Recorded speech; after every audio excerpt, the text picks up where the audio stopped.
So the NDA for Landjut just dropped, and I wanted to give you my honest thoughts on the Landjut DLC in terms of like every single balance change. I might make a separate video about that, I might not. Video specifically talking about the artillery rework. I might make a separate video, I might not. I'm really busy at the moment. I'm a bit ill, and unfortunately, my corrections for my PhD thesis were rejected. So I have to recorrect my corrections. I passed the exam, but then they say pass with corrections, right? So this just keeps going on and on. Anyway, so I'm pretty busy at the moment. Yeah, how do I feel about the DLC? Well, first, what's in it, right? You get 8 new divisions. You get 2 Danish ones, right? US 2nd Marine, 6th West German Panzer Grenadier, and then on Pact you get Soviet 336 Marine, Soviet 94th Mechanized, 15th Polish, and 20th East German. So first of all, on the new content, the new content ones are, you know, 2nd US Marine gets a lot of new units, the Katafi, all the Marines, the Marine Transports. This tank has 23 pen, it's really funny. You get Super Cobras, you get Tomcats, right?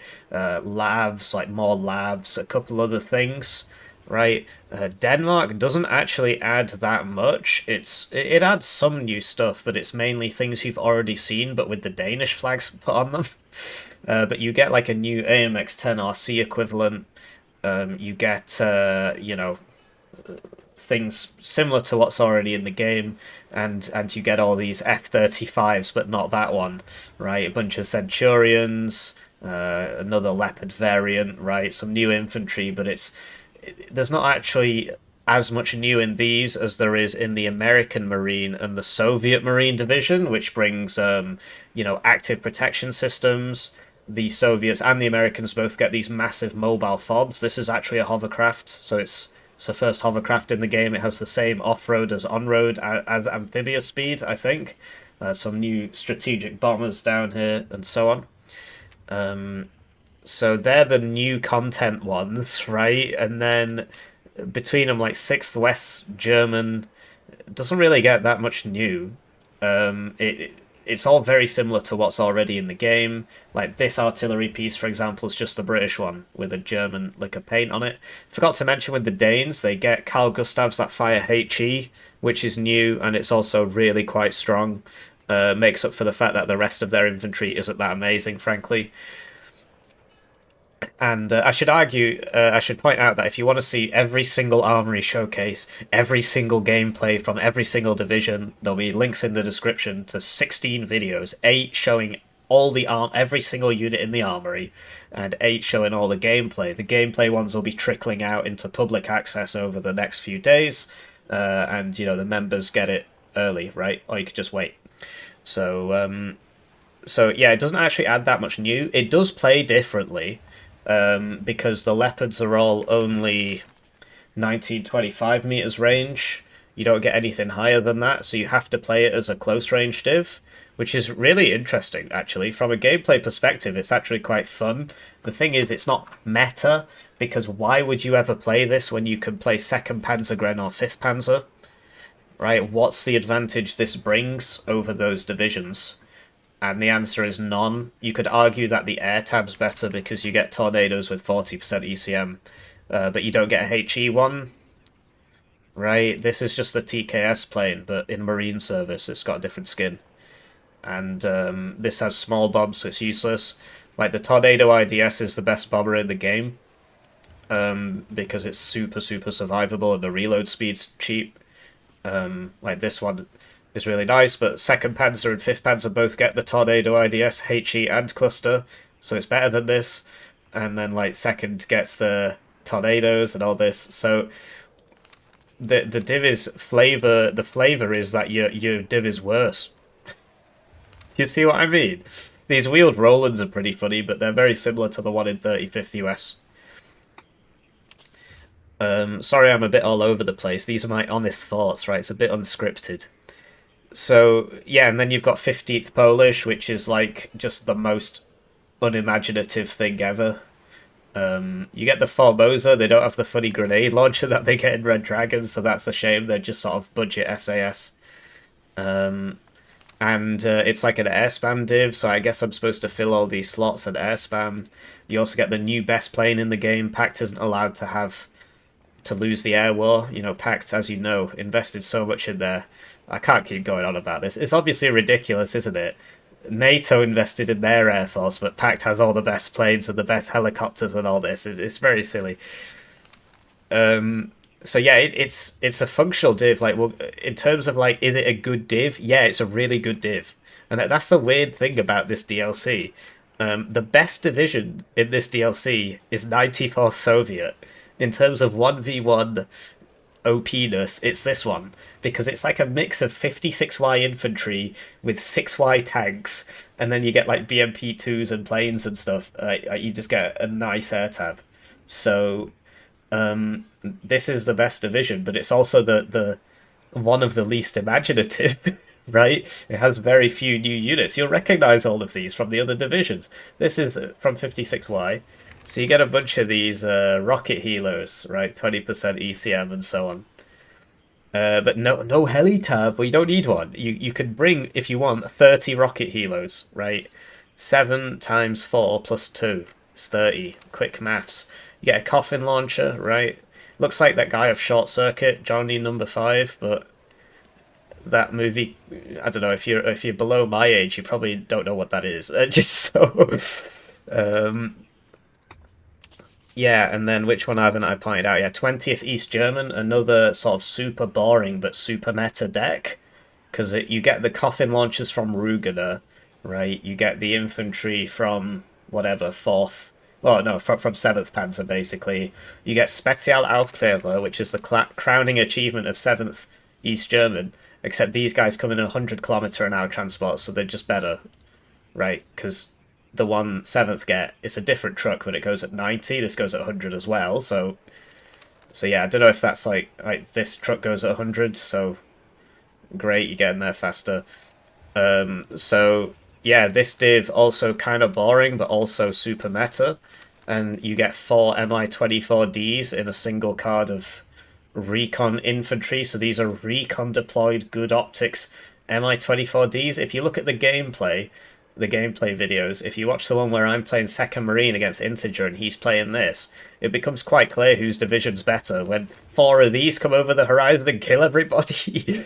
So yeah, it's sort of backwards in a way that the more boring divisions are actually the stronger ones. I think this is the strongest div in the game, in Landjut. I wouldn't say in the game. This is the second strongest. Then I'd probably have the Soviet Marines. Then I don't know. Then I'd probably have the US Marines. But the thing is, right, so if you look at the Danish ones, so this Öster Landkommando is like the reservist one, and Jaiski is supposed to be the high-end one, but in-game, Öster's better. Because you get better air. You get these crazy planes. They die in one hit to Eyehawks, but they got 30% ECM.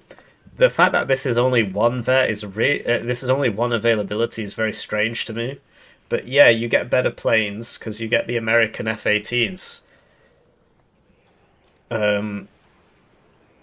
And like the AIM 7P is supposed to go further than the AIM 7M. And now we know that, like, so the Soviets just got a new 8,800 meter range missile, so this should be 8,800 really, but there it is. So yeah, this div's actually better than the other one. So the divisions are all really interesting in that, like, there isn't... I just told you which ones have new units and which ones are kind of rehashed, but they all do play differently to things which are already available. This one plays differently in that its tanks go less far. This one plays differently in that it's a unique blend of Leopard 1s and sloppy infantry. This one is basically an air spam deck with a bunch of Centurions, so it's kind of cheap crap plus air spam, which isn't... Obviously, that's not... That's just TKS, right? But it is different. You feel it when you're playing it. The fact that you've got 6 of these basically AMX 10 RCs, because it's a mediocre stealth, very good optics tank. It's got way less pen, though. And yeah, the Centurions... are actually not so bad because they've got a 50 cal on them. And the Leopard 1A5 ain't so bad. I don't want to cover every single unit. It's just my honest thoughts, right? So, yeah, they do play differently. So this, in terms of like which one is my favourite, it depends. If I want to win, I'm playing 94th. In terms of which one is my personal favourite, it's probably going to be the Soviet Marines, right? Because they get the active protection system, so that's actually a new gameplay feature. The strat bombers are pretty funny because you get the funny high altitude funny bombers, and then this EW plane. You can get the seed one if you want, but the EW plane is cheaper, and yeah, well, it's cheaper, right? So, so yeah, you send this out, and then you've got like 6 strat bombers behind it. It'd be more of a team game thing, and I've got footage of that. It's a 2v2. I'm playing Jaiski. I'm against Wooden Box. He's playing this div, and he just keeps chucking these at me. At the end of the game, it's like, how many planes did you have? I was like, how many planes did you have? Anyway, so the new divisions do play differently. Are they worth your money? It depends. If you're Danish, you kind of have to buy it. If you're an American Marine, probably. Well, I mean, I think most people would buy it for the Marines and the Danes. And I have a poll on the channel. This is the playlist, by the way, right? So these will eventually go into public access. It's just I really like money and I can't release 8 videos at once, right? And then you've got all the Armoury ones down here. So all the Armoury showcases, which are already out, and the gameplay is slowly coming out. 1 or 2 a day, right? I've also got a poll on the channel saying which one are you most excited for, and 75% of recipients said it was the Marines, either the US or Soviet Marines, and then like 12% said it was the Danes, and the remaining however many's left, it's not much, it's like 13% or something, said it was the remaining 4 divisions, right? West Germany, Polish, East Germany, the other Soviet one. But yeah, this is the strongest div, which is very strange. We might as well talk about the artillery rework and stuff. Just like briefly cover some of the other balance changes. So, as you know, my decks all got nuked, but 24th US, you can upvet the National Guard now. So it's actually a good div now, because you can 1-vet the National Guard, you can 1-vet the Abrams. So this is actually a really good div now. Because that was the main thing holding it back, right? I don't know if they... Because, yeah, you just couldn't up-vet the Bradleys and stuff, and 0-vet reservists are just crap. Also, they changed the image for the non-AMRAM Eagle. I think this thing is still... Yeah, like, the speed hasn't gone back up or whatever. But, yeah, they changed the image. It's still the same plane. And then 6Y got a nerf, which I was very happy to see. They removed the MiG-31, right? Because you already have the best AA in the game. And these things are very nice. You open with 2 of them, right? The guys who spam 6Y the most, like Pixel and Dark Ruger, they play with 2 MiG-31s and 8 MiG-21 bis AA and the Bucks. So... like, it was just dumb that they had the best fighter in the game and the best AA in the game. So one of them was moved. It wasn't deleted, it was moved to Baldur's Gate. Baldur's Gate now has grenade launchers. How cool is that, right? Grenade launchers with Resolute. And it gets a big 31. So Baldur's Gate might actually be rescued from the annals of history and might actually be a division worth playing now. Especially in team games, because you get the MiG-31B, right? So this is actually a good div now. Maybe. We'll see, right? We'll see. And other changes... I can't go through every single one. We'll talk about... Sorry, I am a bit ill. I can't remember if TKS gets the up there, or if that was just... I'm trying to find it. No, you still can't vet these... you could vet this one though. I think you could do that before. So yeah, 24th is really good now. That's a new unit, right? The new divisions are fun in that they all play differently. They all seem kind of viable. It's just that, like, why would you play this? Because 2nd Panzergren and 5th Panzer are both, in my opinion, OP. 5th Panzer less so. Also, recoilless rifles went to 3 per guy, so they're actually worth bringing now, maybe, right? I think the Centurion in HDR was fixed.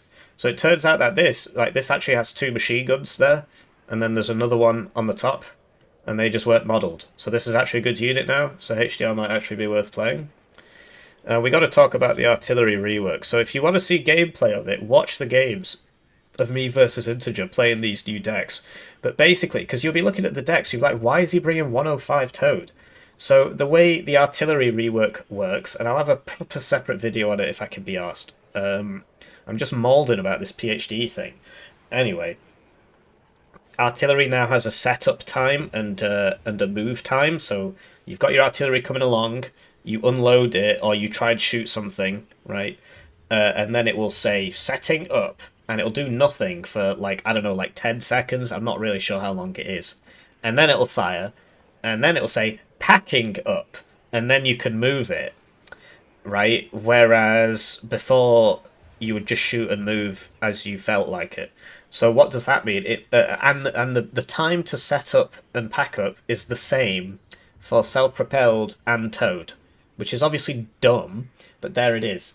So what does that mean? It means counter battery is now viable because the artillery is going to be there for the aim time, the firing time, the pack up time, the setup time, whatever, right? And so counter battery is viable. So when I was playing against Integer, what I was doing, because he did it to me first, I sort of figured it out. And mortars actually damage infantry now. Crazy, I know. You buy a bunch of mortars, and you'll notice I'm not even bringing the self-propelled ones. What's the point? You buy a bunch of mortars and a bunch of light artillery, and you put it on fire at will or queue up a bunch of fire orders. Then you buy your heavy artillery, preferably 203s. You sit them right at the back because, you counter battery, it matters on the range, right? And then you just click counter battery on them.